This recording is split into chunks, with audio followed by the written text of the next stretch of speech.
Let me take this moment to wholeheartedly congratulate each and every one of you today. You graduated. You did it. You made it. Congratulations to you. And you did it all by yourselves. Nobody helped you. No, that's not. That's what That's what I thought when I was young. I starting to really make it as an actor. I came in. I talked to my mother. I said, "Ma, did you think that this was going to happen? I'd be so big and I'll be able to take care of everybody, and I can do this and I can do that and I can." She said, "Boy, stop it right there. Stop it right there. Stop it right there." He said, "If you only knew how many people that have been praying for you, how many prayer groups she put together, how many prayer cloths she gave me, how many times she splashed me with holy water to save my sorry behind her." She said it. She said, "Oh, you did it by yourself? I tell you what you can do by yourself. You can go outside, get a mop and a bucket and wash them windows. You can do that by yourself." Superstar. So I'm saying that to say I want to congratulate all the parents and friends and family and aunties and uncles and grandmothers and grandfathers and teachers and friends and enemies. All the people that helped you to get where you are today. Congratulations to you all. I'm going to tell about 2-3 stories. I'm going to keep it real short. I remember my graduation when the speaker got up there, went on forever, blah, blah, blah, blah, blah, blah, blah, blah, blah. So I'm going to keep it short. Number 1, put God first. Put God first in everything you do. Everything that you think you see in me, everything that I've accomplished, everything that you think I have, and I have a few things, everything that I have is by the grace of God. Understand that. It's a gift. 40 years ago, March 27th, 1975, it was 40 years ago, just this past March, I was flunking out of college. I had a 1.7 grade point average. I hope none of you can relate. I had a 1.7 grade point average. I was sitting in my mother's beauty shop. They still call it beauty shops now? What they call it now? Yeah, I was sitting in the beauty parlor. I was sitting in my mother's beauty parlor, and I'm looking in the mirror, and I see behind me this woman under the dryer. And every time I looked up, she was looking at me, just looking me in the eye. And I didn't know who she was, and I said, she said, "Somebody give me a pen, give me a pencil. I have a prophecy." March 27, 1975, she said, "Boy, you are going to travel the world and speak to millions of people." Now, mind you, I was flunked out of college.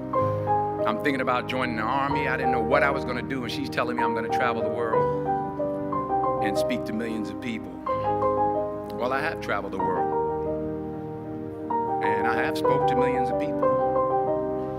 But that's not the most important thing, the success that I had. The most important thing is that what she taught me and what she told me that day has stayed with me since. I've been protected. I've been directed. I've been corrected. I've kept God in my life, and it's kept me humble. I didn't always stick with him, but he always stuck with me. So stick with him in everything you do. If you think you want to do what you think I've done, then do what I've done and stick with God. Number 2, fail big. That's right. Fail big. Today is the beginning of the rest of your life, and it can be very frightening. It's a new world out there. It's a mean world out there, and you only live once. So do what you feel passionate about. Take chances professionally.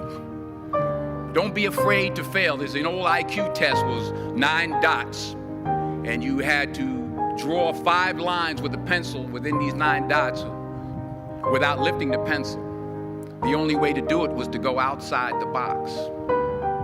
So don't be afraid to go outside the box. Don't be afraid to think outside the box. Don't be afraid to fail big, to dream big. But remember, dreams without goals are just dreams, and they ultimately fuel disappointment. So have dreams, but have goals. Life goals, yearly goals, monthly goals, daily goals. I try to give myself a goal every day. Sometimes it's just to not curse somebody out. Simple goals, but have goals. And understand that to achieve these goals, you must apply discipline and consistency. In order to achieve your goals, you must apply discipline, which you have already done, and consistency every day, not just on Tuesday and miss a few days. You have to work at it every day. You have to plan every day. You've heard the saying, we don't plan to fail, we fail to plan. Hard work works. Working really hard is what successful people do. And in this text, tweet, twerk world that you've grown up in, remember, just because you're doing a lot more doesn't mean you're getting a lot more done. Remember that. Just because you're doing a lot more doesn't mean you're getting a lot more done. Don't confuse movement with progress. My mother told me, she said, yeah, because you can run in place all the time and never get anywhere. So continue to strive, continue to have goals, continue to progress. Number 3, you'll never see a U-Haul behind a hearse. I'll say it again. You'll never see a U-Haul behind a hearse. I don't care how much money you make, you can't take it with you. The Egyptians tried it. They got robbed. That's all they got. You can't take it with you. And it's not how much you have. It's what you do with what you have. We all have different talents. Some of you will be doctors, some lawyers, some scientists, some educators, some nurses, some teachers. Yeah, okay. Some preachers. The most selfish thing you can do in this world is help someone else. Why is it selfish? Because the gratification, the goodness that comes to you, the good feeling that I get from helping others, nothing's better than that. Well, one or two things, but nothing's better than that. Not jewelry, not big house I have, not the cars, but it's the joy. That's where the joy is, in helping others. That's where the success is, in helping others. Finally,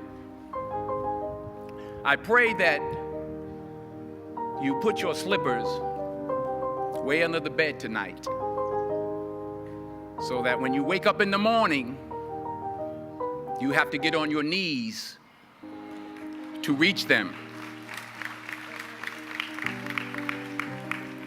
And while you're down there, say thank you for grace.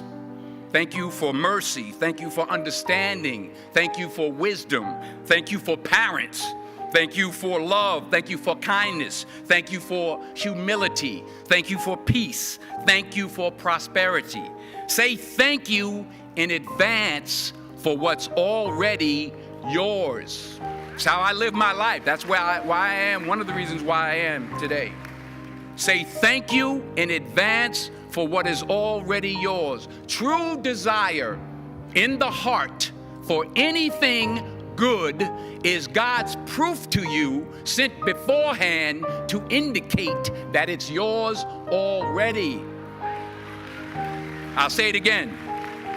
True desire in the heart, that itch that you have, whatever it is you want to do, that thing that you want to do to help others and to grow and to make money, that desire, that itch, that's God's proof to you, sent beforehand already to indicate that it's yours. And anything you want good, you can have. So claim it. Work hard to get it. When you get it, reach back. Pull someone else up.